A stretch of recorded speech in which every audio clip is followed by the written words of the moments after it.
Hello! Dans la dernière vidéo, j'expliquais que j'ai fait 2 ans en école d'art et que quelques raisons m'ont poussée à la quitter.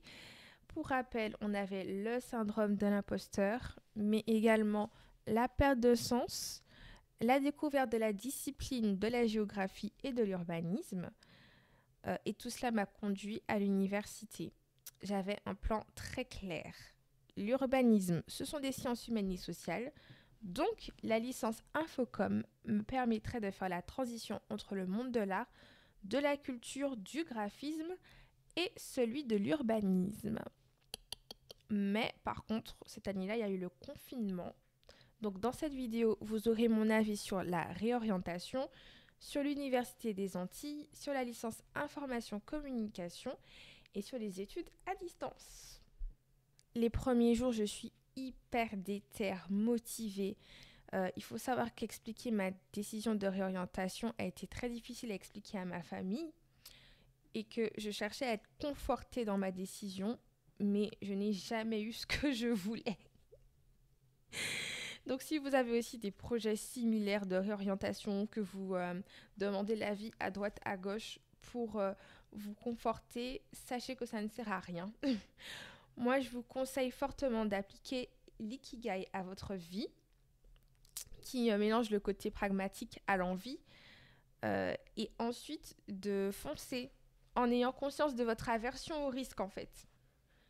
Là où l'aversion au risque devient paralysante et qu'il ne faut pas l'écouter, c'est quand vous êtes dans une zone de confort, mais vraiment très très bien installée, que vous vous approchez de quelque chose qui peut être valorisé, apprécié par la société ou quoi, et même très compréhensible aux yeux de tous. Et pour une raison, mais genre pour juste, juste une phrase, un mot, un petit truc, vous souhaitez aller là où on ne vous attend pas. Vous savez ce que vous avez à perdre, mais vous ne savez pas ce que vous avez à gagner. Euh, mais moi, j'aime à dire que les imprévus viendront à vous de toute façon, que ce que vous avez actuellement n'est jamais totalement acquis. Il y a un rien qui peut tout bouleverser. Et c'est vraiment là qu'il faut savoir distinguer la voix du Saint-Esprit, qui peut se manifester aussi bien sous forme d'un murmure qu'une parole qui revient tout le temps comme ça dans sa tête. C'est comme ça. Et après, si vous vous trompez sincèrement après avoir cherché la vie de Dieu, eh ben, sachez qu'il a déjà prévu la suite. Et je ne dis même pas un plan de secours, mais vraiment une suite, parce que le Seigneur, il connaît toutes choses. Il vous guide. C'est ce qu'il faut se dire. Et comme je l'expliquerai à la suite de mon parcours scolaire, le Seigneur m'a conduite à faire des actions qui des fois m'ont mené à des échecs, mais dont l'aboutissement était différent de ce que je pouvais concevoir, imaginer, etc. C'est pour ça que la Bible dit que les plans de Dieu sont trop élevés pour nous, que notre esprit il est trop limité pour les comprendre. C'est vraiment en dehors de notre réalité, de notre matérialité, et c'est vraiment incroyable. Donc on retourne à la formation.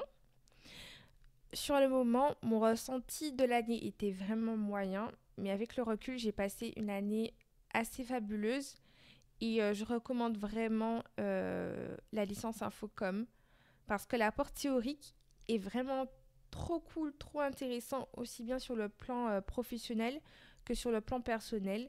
On a des cours sur la gestion des émotions, donc on apprend ça à travers la communication, comment on appelle ça déjà, la communication non violente, etc. Mais le plus important, c'est juste de comprendre ce que sont les émotions, ce qui se cache derrière, les besoins, tout ça. C'est super intéressant pour comprendre la psychologie de l'autre. Donc on a parlé de négociation, on a parlé de journalisme, on a eu des bases de communication. Et aussi quand je disais journalisme, c'était vraiment apprendre à relativiser l'impact des médias sur le public et découvrir aussi l'impact du public sur les médias. Donc on a les enjeux quand on parle de manipulation des masses, etc. Qu'est-ce qui se cache derrière. On a même eu un cours sur l'intelligence collective Et je me rappelle aussi avoir une séance sur l'impact des technologies sur l'attention. Donc c'est génial parce que grâce à ces cours-là, j'ai pu prendre du recul sur ce qui se fait actuellement dans le monde des médias, sur les relations entre hommes aussi. Donc c'est une super porte d'entrée vers la sociologie et la psychologie sociale. Donc franchement, c'était top. Et tout ça, c'était accompagné de quelques cours d'initiation à la pratique, comme l'événementiel, la communication digitale, la découverte d'outils comme WordPress, Trello, c'est quoi un plan de communication. Et ce qui est vraiment cool avec la com, du coup, c'est que ça peut servir de base euh, ou de tremplin vers d'autres disciplines, comme la participation publique en urbanisme, mais aussi le géomarketing, le tourisme, la gestion des entreprises, le monde culturel. Donc ça ouvre pas mal de portes et moi je trouve que c'est bien d'avoir une base en com plus quelque chose. Et c'est mon avis. Et ce qui me fait penser que vraiment je dois notifier que l'enseignement aux Antilles est génial. J'aurais pas pensé, mais vraiment la qualité des enseignements euh, était excellente. On avait de très bons profs. Donc moi, je recommande. Après, je n'ai jamais mis les pieds au campus parce que l'année entière était en distanciel. Donc je ne peux pas juger des locaux, voilà, de ce que ça donne sur place. Mais en tout cas, la qualité des enseignements était super. Et je pense que euh, si j'avais passé cette année-là sur place, peut-être même que j'aurais voulu continuer en communication pour avoir tous les apports théoriques. Parce que c'était vraiment intéressant, très intéressant. La chose à faire pour survivre au distanciel, c'est de ne pas baisser sa garde. Jamais. Déjà, je vous conseille d'éteindre le téléphone, de le cacher, de bloquer vos apps, même sur l'ordinateur. Je ne sais pas, mais franchement, soyez attentifs. Prenez des notes. Oubliez que vos profs vont vous envoyer les cours parce qu'écrire, ça permet de se concentrer. En tout cas, moi, je me suis laissée distraire à un moment donné au cours du semestre et c'était difficile, voire impossible pour moi de reprendre la même rigueur qu'au début, ce qui ne m'a pas empêché de valider mon année. Euh, mais voilà, des fois j'étais vraiment distraite, pas attentive. Et en plus, c'est un peu dur pour les profs d'être face à un public inactif et euh, pas attentionné. C'est pas ce que je voulais dire. Pas attentif, voilà. Pas attentif. Donc il faut avoir un peu de compréhension et d'amour pour eux et vraiment participer. Voilà, ça aussi c'est un bon conseil. Répondez aux questions, participez. Rendez le cours interactif, ça va rendre le moment plus sympa aussi bien que pour vous que pour le prof en face. À fond, voilà, mettez-vous dedans, rentrez votre tête dans l'écran, je ne sais pas, mais rentrez dans le cours. Il faut savoir qu'obtenir un stage en Martinique, c'est très difficile, sauf si vous avez des pistons. Donc vraiment, abandonnez votre fierté, demandez à votre famille. Bref, si vous êtes au lycée, que vous vivez sur un territoire avec peu d'emplois, si vous souhaitez y rester et que c'est votre priorité de rester sur le territoire, observez bien les secteurs qui recrutent régulièrement. Et c'est là que vous devez aller, sauf si vous avez un esprit d'entrepreneur et que vous souhaitez créer ou développer un marché.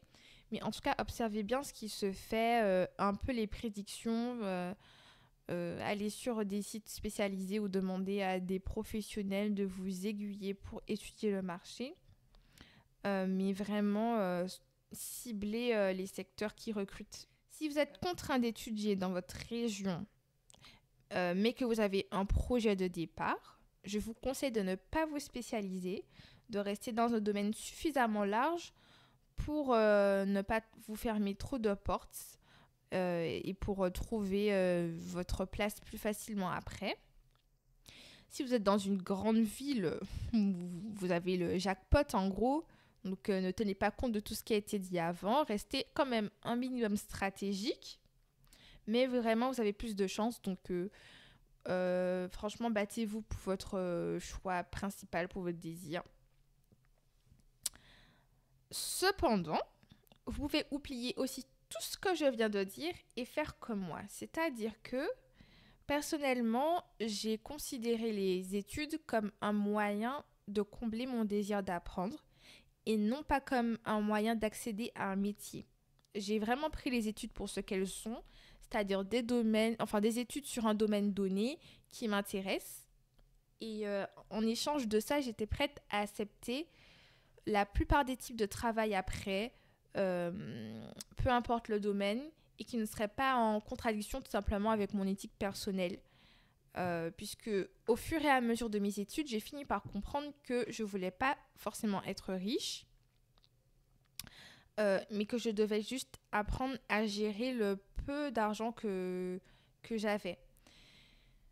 Donc voilà pourquoi j'ai fait un choix entre guillemets risqué, en toute connaissance de cause.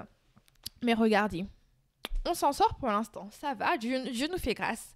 Et ça, c'est le plus important, c'est vraiment prier, supplier Dieu. Enfin, je voulais plus en parler dans l'autre vidéo, mais je profite pour le dire, évidemment, il faut se connecter à Dieu là, parce que là, le truc est chaud pour nous. Le truc est chaud pour nous. D'ailleurs, vous allez voir que les études, en fait, elles ne servent pas... elles ne servent au contraire qu'à connaître le secteur que vous allez intégrer plus tard. Elles ne vous apprennent pas un métier, en tout cas en université. Voilà, je ne parle pas des BTS, des BEP, des CAP, des études hyper pro. Voilà, je parle des études en université. Ça va juste vous apprendre à connaître le secteur. Et ça, on ne le dit pas assez et c'est trop dommage. Voilà. Et les diplômes, en plus, ne sont plus une assurance pour trouver du travail, ni pour gagner un salaire élevé, sauf si vous faites de grandes écoles. En tout cas, quelles que soient vos ambitions, surmontez les épreuves, voilà, allez au bout. Si ces ambitions ne vous détruisent pas, et si elles ne nécessitent pas de détruire l'autre, franchement, allez au bout, entêtez-vous, voilà.